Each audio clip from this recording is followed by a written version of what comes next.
भूख प्यास की परवाह न करते हुए सदैव तपस्या में लीन रहने वाले भगवान शिव को कुछ दिनों से इतनी भूख लग रही थी।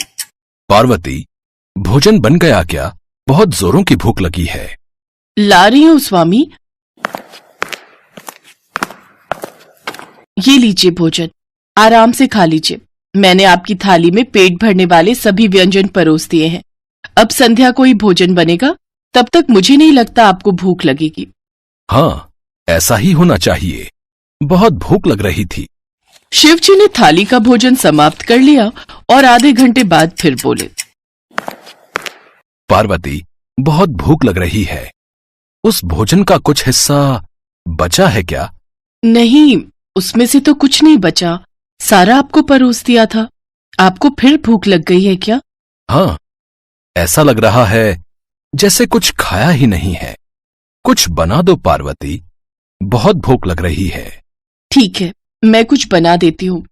अगले कुछ दिनों तक ऐसा ही चलता रहा। माँ पार्वती भोजन बनाती जाती, भगवान शिव खाते जाते। इतना सारा खाना खाने की वजह से भगवान शिव का पेट और वजन भी बढ़ गया। स्वामी, रोजाना इतना भोजन खाने की वजह से आपका पेट देखो कहाँ जा रहा है, इतना बढ़ गया है। दिन पर दिन आप पेटू होते जा रहे हो। पर ऐसा क्यों हो रहा है? मैं आपको सारा दिन भोजन बना बना कर देती रहती हूँ, पर आपकी भूख ही नहीं मिटती। कोई तो कारण होगा। कारण तो मुझे भी नहीं पता देवी पार्वती। मुझे तो बस भूख लगती है, जो असहनीय होती है। थोड़ा और भोजन ले आओ। हाँ, लाती हूँ। मुझे इसका कारण जानना होगा। नंदी, क्या तुम्हें पता है महादेव को इतनी भूख क्यों लग रही है, और ऐसी भूख जो समाप्त ही नहीं होती? माता, मुझे भी इसका कारण नहीं पता। मैं तो सोचता था केवल मैं ही अधिक भोजन करता हूं, परंतु अब तो महादेव भी इतना भोजन करने लगे हैं कि मैं भी उनके सामने कुछ नहीं। तभी नारद मुनि आ जाते हैं। मैंने आप दोनों का वार्तालाप सुन लिया है। हमें इस प्रश्न का उत्तर जानने के लिए ब्रह्मा जी के पास जाना चाहिए। हो सकता है वो इस विषय में आपकी कोई मदद कर सकें। आप उचित कह रहे हैं देवर्षि, हमें ब्रह्मा जी के पास ही चलना चाहिए। माँ पार्वती नारद मुनि और नंदी के साथ ब्रह्मा जी के पास पहुँचती हैं, पर ब्रह्मा जी के पास भी इस समस्या का कोई समाधान नहीं था। मैं खुद आश्चर्यचकित हूं कि महादेव आखिर ऐसा क्यों कर रहे हैं। ये उनकी कौन सी लीला है? इसका उत्तर तो मेरे पास भी नहीं है। ब्रह्मदेव, हमारी सहायता कौन करेगा, ताकि हम जान पाएं कि महादेव के साथ ऐसा क्यों हो रहा है? मैं तो बहुत चिंतित हूँ। देवी पार्वती, सदैव से ही भगवान विष्णु ने महादेव को परिस्थितियों से निकाला है। हो सकता है उनके पास इस समस्या का भी कोई समाधान हो। हमें विष्णु जी के पास चलना चाहिए। ठीक है ब्रह्मदेव, ऐसा ही करते हैं। माँ पार्वती सबके साथ भगवान विष्णु के लोक पहुँचती हैं और उन्हें सारी बात बताती हैं। ये तो अधिक चिंता का विषय है देवी पार्वती। इसे सुनकर तो मैं भी हैरान हूँ। स्वामी, क्या आप इस बारे में जानते हैं? मुझसे देवी पार्वती की यह व्यथा देखी नहीं जा रही। ये सब एक भक्त को दिए वरदान के कारण हो रहा है। देवी पार्वती, महादेव स्वयं अपना वरदान देकर भूल गए हैं। कौन सा वरदान नारायण? देवी पार्वती, कुछ समय पहले महादेव के एक भक्त को एक रोग हो गया था, अधिक भूख लगने का रोग, जिसका कोई इलाज नहीं था। वो भक्त बहुत परेशान था। उसने महादेव की बहुत तपस्या की, और आप तो जानते ही हैं, महादेव तो भोलेनाथ हैं। जब जब उनका कोई भी भक्त किसी संकट में होता है, तो महादेव उस भक्त का संकट या तो दूर कर देते हैं या स्वयं पर ले लेते हैं। ऐसा ही उन्होंने उस भक्त के साथ किया। उस भक्त के रोग को उन्होंने स्वयं पर ले लिया और उस भक्त को रोग मुक्त कर दिया। इसी कारणवश महादेव को अधिकतम भूख लगने का रोग हो गया है। वे स्वयं भूल गए हैं कि वे इस रोग से स्वयं ही पीड़ित हुए हैं। नारायण, इस रोग का कोई निवारण तो होगा। अवश्य ब्रह्मदेव, इस रोग के निवारण के लिए उपाय है। क्या उपाय विष्णुदेव? देवराज इंद्र के उद्यान में एक चमत्कारी फल का वृक्ष है। उस फल को खाने के पश्चात महादेव का ये रोग दूर हो जाएगा और वे फिर से सामान्य स्थिति में भोजन करने लगेंगे। फिर तो हमें शीघ्र ही देवराज इंद्र के पास जाना चाहिए। मुझे पहले ही स्थिति का आभास हो गया था, इसलिए मैंने देवराज इंद्र को संदेश भेज दिया था। वे उस फल को लेकर आते ही होंगे। देवराज इंद्र फल लेकर आ जाते हैं। विष्णुदेव, ये फल जो आपने मंगवाया था, ये भूख को सामान्य करने के लिए अति उत्तम फल है। देवी पार्वती, अब आप इस फल को ले जाकर महादेव को खिला दीजिए। उनकी भूख पहले की भांति सामान्य हो जाएगी। धन्यवाद इंद्रदेव, मेरी इस कार्य में सहायता के लिए आप सभी का बहुत बहुत धन्यवाद।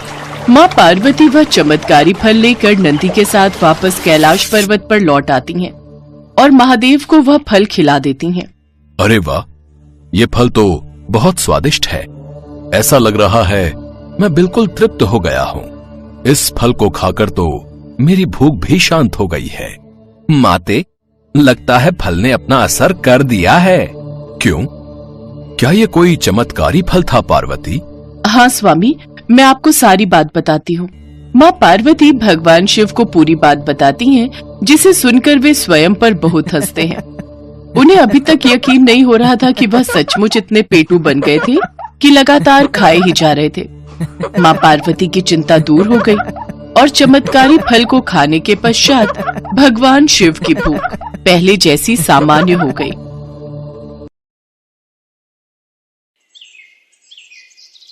एक गांव में शिवम नाम का एक दूध वाला रहता था। उसके पास 2 भैंसें थी। वो हर सुबह उनका दूध निकालता और पूरे गांव में घूमकर बेचा करता था। शिवम का रोजाना का एक नियम था। दूध बेचने के बाद उसके पास जो भी दूध बचता था, उसे शिवम रास्ते में शिव जी के मंदिर में शिवलिंग पर चढ़ा देता था। उसका दोस्त मंगल रोजाना उसे ऐसा करते देखता था। एक दिन, शिवम, तू इतनी मेहनत से पूरे गांव में दूध बेचता है और जो दूध बच जाता है उसे तू शिव मंदिर में चढ़ा देता है।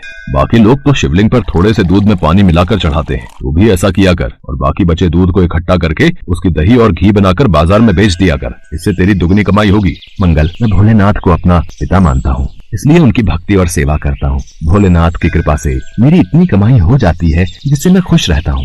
शिवम मंगल की बात पर ध्यान नहीं देता। वो नियम से ही रोजाना दूध चढ़ाने का कार्य करता रहता था। एक दिन मंदिर के पंडित जी ने शिवम से कहा, शिवम, तू हर दिन महादेव का दूध से अभिषेक करता है। तेरी क्या मनोकामना है जिसके लिए तू ये सब कर रहा है?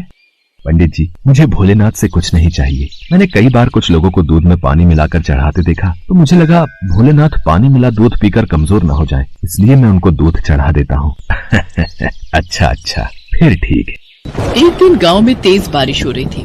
बारिश के कारण शिवम दूध बेचने नहीं जा सका। उसका आज सारा दूध बच गया था। उसने सोचा, आज इतना दूध बच गया है, मैं इसे शिवलिंग पर चढ़ा आता हूँ। शिवम, ये दूध तो बहुत सारा है, ये तो बहकर खराब हो जाएगा। तो फिर मैं इस दूध का क्या करूँ? पंडित जी, मैं ये दूध घर वापस भी नहीं ले जा सकता और ऐसे तो ये दूध खराब हो जाएगा। तुम एक काम क्यों नहीं करते? तुम इस सारे दूध की खीर बनाकर भोलेनाथ को भोग लगाकर गाँव में खीर का प्रसाद बांट दो, इससे तुम्हें पुण्य मिलेगा। पंडित जी, ये तो आपने बहुत अच्छा विचार बताया है। मैं अभी जाकर बाजार से खीर का सामान लेकर आता हूँ। शिवम को पंडित जी की बात अच्छी लगी और वो बाजार से खीर बनाने का सामान ले आया। शिवम ने खीर बनाकर भगवान शंकर को भोग लगाया और सारे गांव में खीर का प्रसाद बांटा।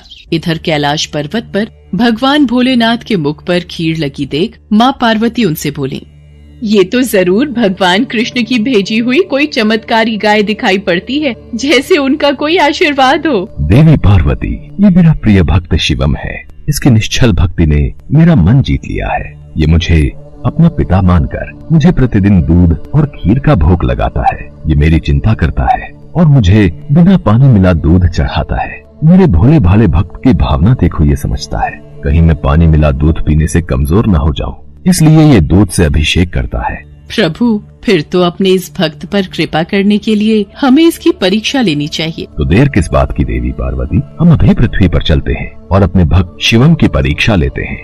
भगवान शिव और देवी पार्वती ने सेठ सेठानी का भेष बना लिया और शिवम के घर पहुंच गए। नमस्ते जी, कहिए आपको मेरे से क्या काम है?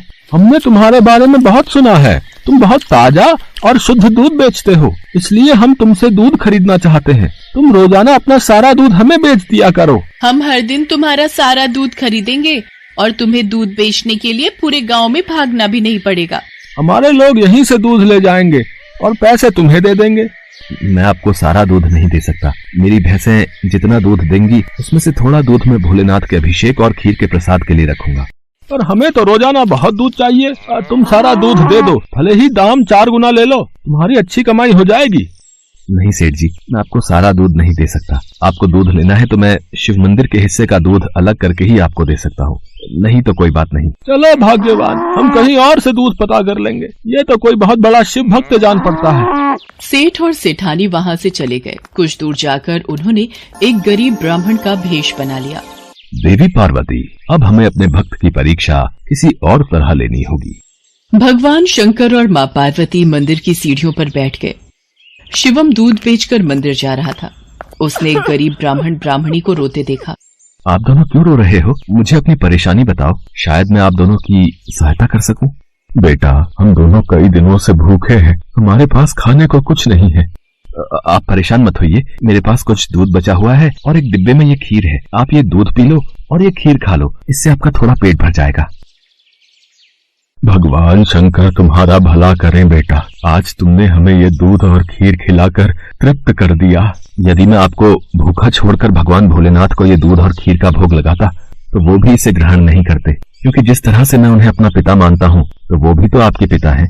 तो मैं उनकी संतान को भूखा कैसे रख सकता था, इसलिए मैंने ये दूध और खीर आपको दिया। पर बेटा, ये प्रसाद और दूध तो तुम भगवान भोलेनाथ के लिए लाए थे, तुमने हमें दे दिया। तुमने हमारे लिए अपना नियम क्यों तोड़ दिया? शिवम की भोली भाली और पवित्र बातों को सुनकर भगवान शंकर और देवी पार्वती अपने असली रूप में आ जाते हैं। उन्हें देखकर शिवम उनके चरणों में गिर जाता है। शिवम, मैं तुम्हारी सच्ची भक्ति से बहुत प्रसन्न हूँ। मांगो, क्या मांगते हो? प्रभु, मुझे आपकी भक्ति के सिवा और कुछ नहीं चाहिए। मुझे आपकी भक्ति करके जो खुशी मिलती है उससे बढ़कर मेरे लिए कुछ भी नहीं। शिवम, तुम मेरे सच्चे भक्त हो। आज के बाद तुम्हारे जीवन में कोई दुख नहीं रहेगा। मेरा आशीर्वाद सदैव तुम्हारे साथ रहेगा। शिवम को अपना आशीर्वाद देकर भगवान शंकर और माँ पार्वती अंतर ध्यान हो जाते हैं। उस दिन के बाद शिवम का जीवन सभी प्रकार के सुखों से भर जाता है।